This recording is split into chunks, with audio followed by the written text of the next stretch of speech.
If you want to buy land in Ghana or even in Africa, tap into the show today. So, Leslie, without further ado, welcome to the show. Thank you. Thank you. I'm so glad to be here. Thanks for having me. Yes, man. Welcome. So, tell me about who you are, what you do, Leslie. Yes. Wow. So many hats. Well, honestly, my journey started with a vision, right? Henceforth, my company, Vision to Reality Inc. I always believe that, our thoughts are things and it all starts with a vision, and then it's up to us to bring that vision into reality. So that's how I started my corporation in 2014. It started with an invention. So I went to school. I got my associates in drafting and design technology. One day I had a vision. I said, "What was that? I think that's an invention. I need to patent it." So that's literally how everything started. And, I didn't have 5 grand to pay a lawyer for a patent application, 1,500 for a patent search. So hired an advisor, a corporate advisor. He's like, you can patent it yourself. And I said, what? And so there's a book out there called Patent It Yourself by, I forgot his name. His last name is Pressman. And I got that book. I got it. It was one of the hardest things I've ever done, but it's there. If you want me to share the number, I don't have it with me, but I can give it to you later. But the patent pending product is there, and I went to school to do the designs. So I didn't have to pay someone else to do that. So I did the designs in the patent application. I wrote the patent application, and that's how everything started. And so no matter if it's real estate or an invention idea or YouTube, it all starts with a vision, and then we bring it into reality. So I would say my Ghana journey started. Well, first of all, I lived in China. Let's start there. Okay. I lived in China during the global, what word should we use? I know you can't use certain words. Global pandemic. I don't know. The global sickness. So I didn't know what was going to happen. So I ended up moving to China during the global sickness. During that experience, it was so awesome. Like I never felt so appreciated outside of my family and friends. And when I experienced just the appreciation and love they showed me, I said, wait a second, I don't even feel this way in the States. Mind you, George Floyd just got murdered. Amon just got murdered. Breonna Taylor. I ended up watching LA 92 documentary about Rodney King on Netflix. I ended up watching 13th. So I'm hot, right? I'm mad. So I'm like, forget America, they're never gonna change. I taught English in China, modeled out there, and so I was treated so well. I said, there's no way I'm gonna contribute to the United States because I know whatever I put my hands on is blessed, right? Because I'm the blessed one. And I said, nope, this means I'm going to a different country because this is outrageous. And so I went to, mind you, it was during COVID. So eventually I came back to States because I was like, "Ooh, the school I was working with said they weren't going to pay us in China until the school opened." I said, "When will you guys open?" "We don't know." "So you're going to starve me out in a foreign land. I don't even know your language." And they're going to start doing house visits. I was like, "Now I'm going to have police up in my house. I'm here alone." I said, "No, time to get out." Time to go back. So I cut my contract in half. I was supposed to be for 1 year, but I cut it in six months. And I came back home, and then all the George Floyd stuff, all that started happening. And so, as you can see, emotionally, I'm getting very unbalanced, right? Right? Very unkilt, very uncomfortable, angry, mad. And so when I realized, you know what, let's go to somewhere where I descend from, because I'm the first person to go back to Africa in over 400 years. Africa was nowhere near any of our radars in my family. Not like we've been here in the land, right, of America for hundreds of years, right? We came straight off from that boat, okay? And we've been here ever since. So it never crossed our minds, but I was like, you know what? I'm gonna go back, right? They say go back to Africa. Well, you know what? I'm gonna go. While everyone was protesting and in the streets, I said, nah. I'm just gonna go back to Africa and start a real estate development. How about that? All right. And that's what I did. I waited for the borders to open. September 1st, Ghana's borders opened, and I was in Ghana mid-November. And that's how the journey started. Yes. Long answer to your Um, question, but Wow. That's a journey from China to U.S. back to the homeland, motherland. Hmm. So, at what point, what was your lowest point in your just your journey to take you from when you started? Like, what was the low point for you? You feel like, all right, that was where it all began, or why it encouraged me to go move out of the country to China. So I was pursuing acting and modeling. And that wasn't going anywhere. So I kept on accruing debt because I'm taking acting classes, doing these headshots, just trying to make, trying to get it done. And my debt was increasing, right? And I'm part of SAG-AFTRA. And so that's the union, the Actors Guild. And I was taking a class there, and one of the instructors said, do not compromise your finances for Hollywood. And I said, oh, what? Because they tell us you all or nothing, no plan B. And he was like, don't do that. And so I said, well, I've been offered this opportunity to teach in China. Should I take advantage of it? Because, when you're pursuing acting and modeling, you got to keep on going. You got to get your face out there. You can't stop. Like sometimes if you're exceptional, you're exceptional. But when you're not exceptional, you have to just show up every day, be in front of people's faces, sell yourself basically. And I said, if I take off a year, that's almost like me stopping and then restarting again. And he was like, think about it. Just take a year off because imagine your finances. If you don't take this time off and get yourself out of debt, who's going to be mad? Who's going to be struggling when you're 40, 50, 60? Hollywood's not going to give you any money. I said, you put it that way. You put it that way. And then, and I will start praying to God. I was like, lead me, guide me. What should I do? As clear as day. He said, Hollywood is on your timetable calendar. Wow. Here I am thinking, oh, I got to get on the Hollywood schedule. No, God was like, no, Hollywood's on your schedule. I said, oh, I was gone 2 months later to China. So it all started to get out of debt. That is the initial reason I went to China to take that contract because they were paying housing. Insurance was covered. I got a free meal a day. I was making about $2,600, and people were like, "That's not enough, a lot of money." $2,600 fully. I'm not paying rent. I have no bills, right? Because who cares if you make 4 grand, but you can only hold on to 500. So I was able to send $2,000 a month home, and I just lived off of $600. I said, if I do this for a year straight, not only would I come back to the States debt free to pursue acting and modeling without the financial burden, but I'll have savings. Hello? Right? And so that's why he was like, use this year to sacrifice. And another thing he said, if you don't come back fluent in Mandarin, this would have been a waste of your time. I said, oh, say less. Wow. So that driver was dead, and like I'm a proponent of being debt free. Hmm. We'll talk about it later, but filling the gaps for us though, like you feel like that your dream was worth the debt, right? You feel like that is fair to say? Ooh, yes. Yes, it Mm. is. It's worth, catch this, corporate debt. Remember, I'm corporated since 2014. COVID is what, 2020. So I've been incorporated this whole time using, every time I do modeling gig, anything, I'm using my corporation. So I'm building my business credit all these years. So when I'm pursuing my dreams, I'm using corporate credit to do it. But I still don't, Mm. I still don't like debt.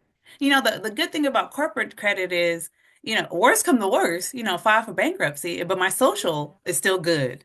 I'll just lose Mm. my company, have to restart again. But of course, that's not the goal. But worst come to worst, I would separate my personal from my corporate. And so my dreams are worth corporate debt. Interesting. Interesting. All right, so how'd you buy? All right, so you went from LA, Los Angeles, correct? Hmm. Moved to China, back home to LA, and then you flew. How'd you, talk about the transition from LA to Ghana, please?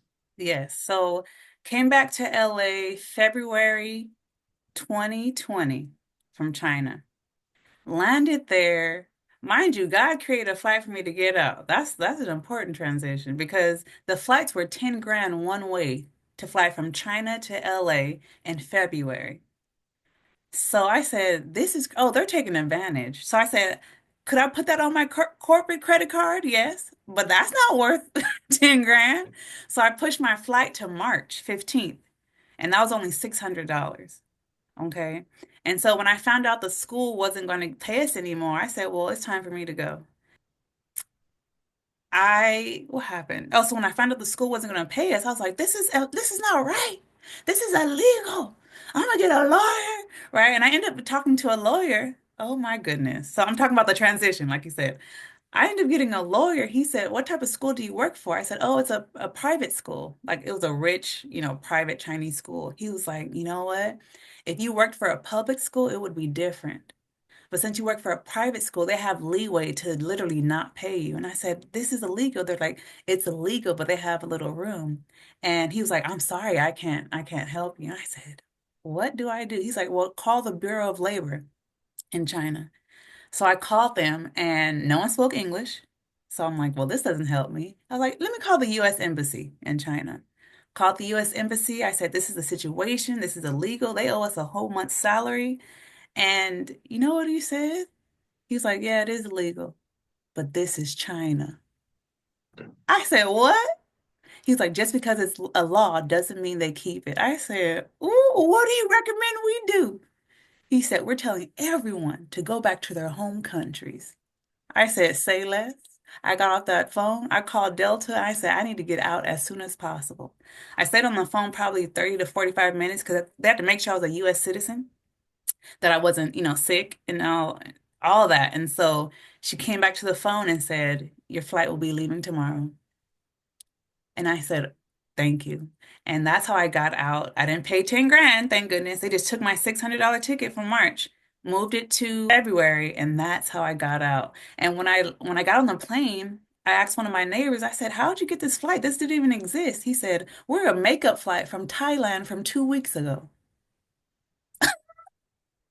I said, oh, God created a flight for me. And that's how I got back to Los Angeles. So when I landed in Los Angeles in February, I think Ahmad, his video viral in March about him getting killed by jogging through the neighborhood. I just know his first name or last name is Ahmad. And so I was already emotionally triggered by that. And then come May, that's when George Floyd start happening. I'm triggered by that. I watched these documentaries. So now we're in May now. I'm triggered by that. And I said, I'm going to look into going back to Africa. So I'm emotionally triggered. I'm emotionally triggered. I'm still entrepreneurial, and I'm just like, I still want to do things with my corporation. I try to take out a loan through my corporation, and I didn't qualify for that. And I said, ooh, I thought this whole time I was building my credit to take out this corporate loan so I can start buying property, no matter if it's a small one, whatever. Because my family's in real estate on my mom's side. So my uncle's a mortgage broker. And then my auntie, she's a real estate broker as well. So I was like, oh, partner with them and we can get this popping. Okay.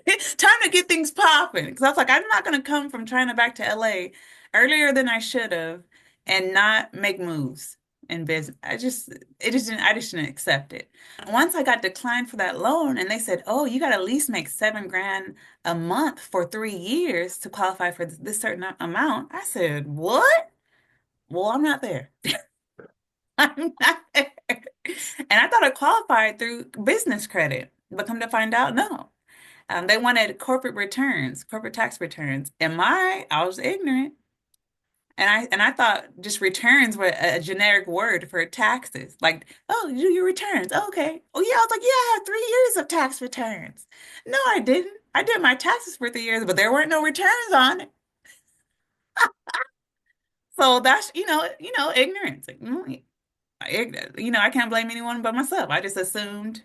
Okay. That's why knowledge is power. And so when I realized I didn't qualify for that, I said, well, I'm not going to take out. They're like, well, you can go through your personal. I'm like, well, that's the total opposite of what I was trying to do this whole time. If you want to make better decisions with your finances, stop overspending and stop impulse spending, get you a free resource, the free money plan budget tracker at dakotagrady.com. This is how you're going to really transform your finances in 2025. And they're like, well, you can take a personal loan. I said, show me the numbers. No, they showed me those numbers. It was 15% off the loan from the top just for referral. And then I had to start making payments the next month. So I'm like, I don't even have anything established yet. You want 15% off top? I got to pay the next month. I said, this is the game. Either your inheritance baby and you just flow in that, or you have a skill that they'll pay you millions of dollars for, or you have to get into debt and hope, wish, and pray you can get out. So when that didn't happen, I said, well, I'm not going to get into debt for my next venture. That must mean I'm going somewhere where the currency is stronger, the dollar is stronger, so I don't have to, I can just pitch. I can pitch for the money now instead of, going into debt. So I was like, that's the avenue I'm going to take. I'm going to pitch, and that means I'm going international. And that's how everything started. So I contacted the only person I knew that lived in the motherland was Debo Johnson, a Nigerian writer and director. I did a short film for him when he was out here, and so that was how we connected. So I reached out to him. I said, "Do you know anyone that, gives advice for, doing business in Africa?" And his friend at the time, now his wife, they got married and they have a baby. Congrats. He was like, "Yeah, Zusi." He referred me to Zusi. She was like, for the entertainment business, Nigeria is up and coming, and then for real estate, Ghana, when it comes to West Africa. Because at the same time, I'm trying to connect to my roots too. I took the African ancestry DNA test. I'm like, okay, let's see what that comes back as well. So it's just you're looking at. I'm trying to figure out my identity. I'm trying to make it as in the corporate to make it within my own corporation, Vision to Reality Inc. So there's a lot of identity seeking going on, right? And I researched, and and I confirmed that Ghana was the best positioned country in West Africa when it comes to real estate because legislatively, judiciously, they're just in that type of position, right? Compared to the other countries, but that's compared to West, to other countries within West Africa, not the world, right? I'm sure we're gonna talk about that later. And so I was just went on a YouTube craze. I researched and I saw a video by Akon and he said, imagine building New York before it was New York. That's what Ghana is. I said, say less. So I have all these things confirming coming my way. And I said, it looks like that's going to be my next trip. And so September, the borders open. So at this time, now we're in what, May, June, July-ish, July, August. So now I'm just waiting for the borders to open for me to go to Ghana. And once the borders open, in September, I was in Ghana in November. So that's how I transitioned from China to LA to Ghana. Pissed off, right? Emotionally unbalanced because of political climate, right? And, I don't have a lot of money. I don't have money to buy land well, there is land in California, right? So I'm like, I gotta utilize what I do have, which led me to go to West Africa because of the currency. And yeah, just and also to find my roots, my heritage. So that's how that happened. You were able to use the money that was American dollars over in Ghana, which had more value, correct? Right. So At you were that able to time, purchase the land. at that time it was $1 to five. Yeah, Mm. five CDs. All right. So what were some of the challenges that you faced when you moved there? And then how did you overcome the challenges? Are you ready for this? So I can laugh about it now, thank God. But it was one of the most traumatic things of my life. So the lowest point in my Ghana experience was being physically assaulted over there. So Ghana is very patriarchal. I mean, I hate to start off with this, but hey, it's my story. And so I didn't realize when I was doing business over there, I'm only doing business with men. And it didn't cross my mind. I'm just here to get some land to establish wealth for my family. Like I'm not trying to we don't do, to an extent, but we really don't deal with that in the States. Like in the States, what, 51% of businesses are women ran, right? So it's not even No, it doesn't matter what your gender is. You can make it, right? If you're consistent, you have the marketing skills down, you have the product that people like. And now we even have social media. Like now you're the product, you know? So yeah, I was just doing business over there and I'm just like, why am I, what is this? What is this? And so that was one thing that happened. And the way I overcame that was during my process, I'm vlogging on YouTube. And so the naive Leslie goes over there and says, I'm just gonna blog and, share my story so my family can see what I'm doing. And then, if people like it, then okay, great. Not knowing 6 months later, I'll be monetized, right? On YouTube, get my 1,000 subscribers, hit my 4,000 hours. And I'm like, oh, people are really, they're liking this, right? Because I didn't realize, real estate is one of the top things you can talk about on YouTube. And then Ghana trendy, right? So with real estate, Ghana being trendy and my personality, it just made natural sense without me knowing it. And so I built a community during this whole process. And what helped me overcome that, that physical assault and dealing in a patriarchal society was my community on YouTube. Because after that happened to me, mind you, this is a real estate company that I bought my first purchase from.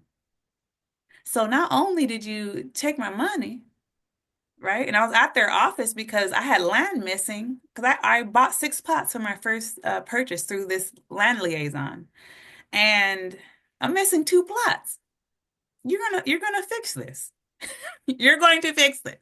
So when I go there to fix it, mind you, I'm vlogging, so everything that this company is doing that's a mess is being exposed. So I get there, people already know who I am. Their company already knows. They're just like, dang, she's here. But the one individual, right, the middleman that was the connector between the community I was with, because it was a community of us that bought land. It got up to like 80 of us. And I think 40 of us actually bought land. A fraction of us bought outright, which you never do. Never do in Ghana. Do not buy outright. Because once they have your money, you are no longer a priority. Okay. So a couple of us bought outright and others were making payments. And so the actual person between the company and us, he's the one that physically assaulted me at their own office during business hours. And I said, this is wild. All right, how are you going to take my money, mess up on my paperwork, physically assault me? And then I got a lawyer, wrote them a letter and everything. They never responded. I said, you think you're going to do this and get away with it without me saying nothing? I think not. I put a video out. It went viral in Ghana. Within 24 hours, I had the #1 YouTuber in Africa repost my video and reach out to me. I had a diplomat, this is all within 24 hours, reach out to me and say, we're going to help you because this is unacceptable. I ended up going to the Jubilee House one time virtual, the second time actually there. That's where it's like the White House of Ghana. I got invited to the Jubilee House and they're like, we heard your story. We're so upset about this and we're going to be with you every step of the way. So everything just took off. But that's because I built a community through YouTube.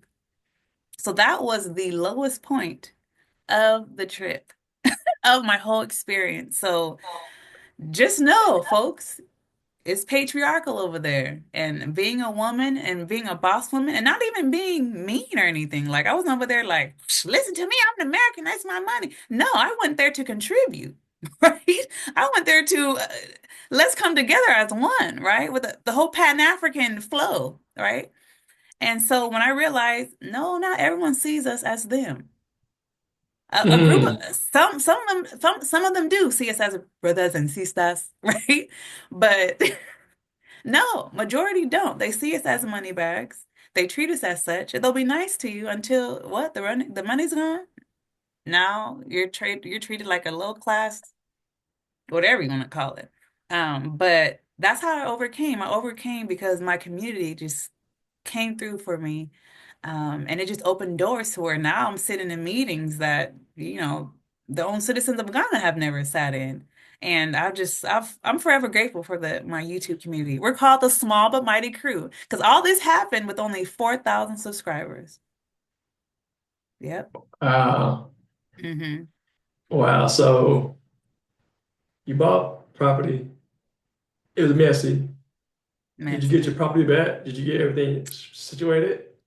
The first one, not at all. So eventually everything came to the surface and the whole community, we ended up getting scammed. Yeah. Wow. All 80 of y'all? I'm sorry. All 80 people?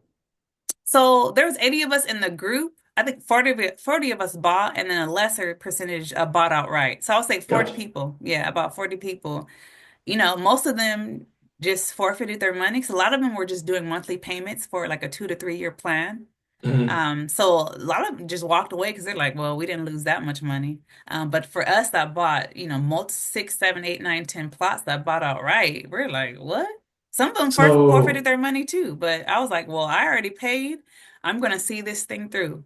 And so this is a course of 4 years. So I'm trying to condense everything. So 4 years later, now it's come to the surface that the land was a scam. They didn't have authority to sell the land. So the land liaisons that we bought our land through didn't know what the hell they're doing. They didn't mm, know.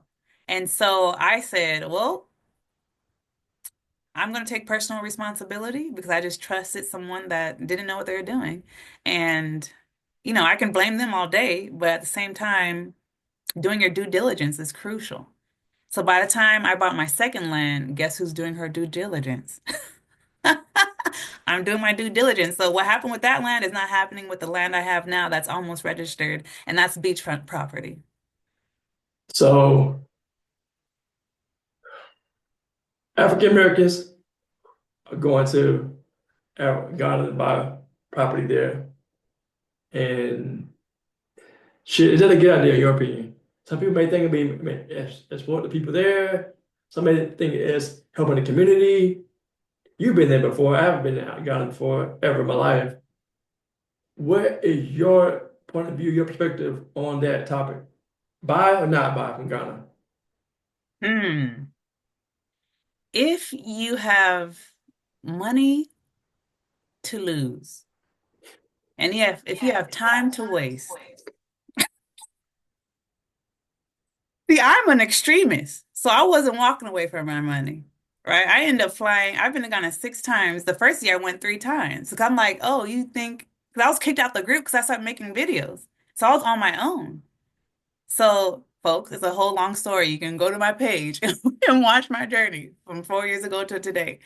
And I said, I'm not going to walk away from this. There's no way. So that's why I stayed in the game because I bought outright.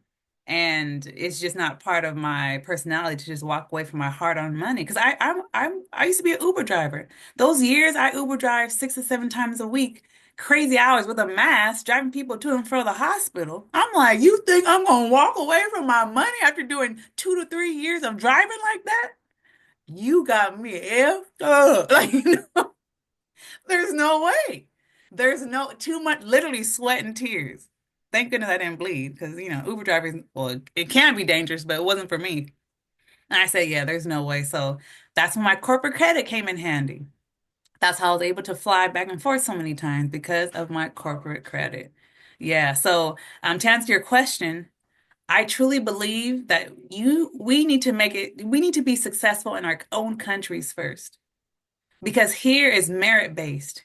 If you have the correct product, have the correct marketing, connected with you even have to have a lot of influence. If you have a great marketing campaign, right?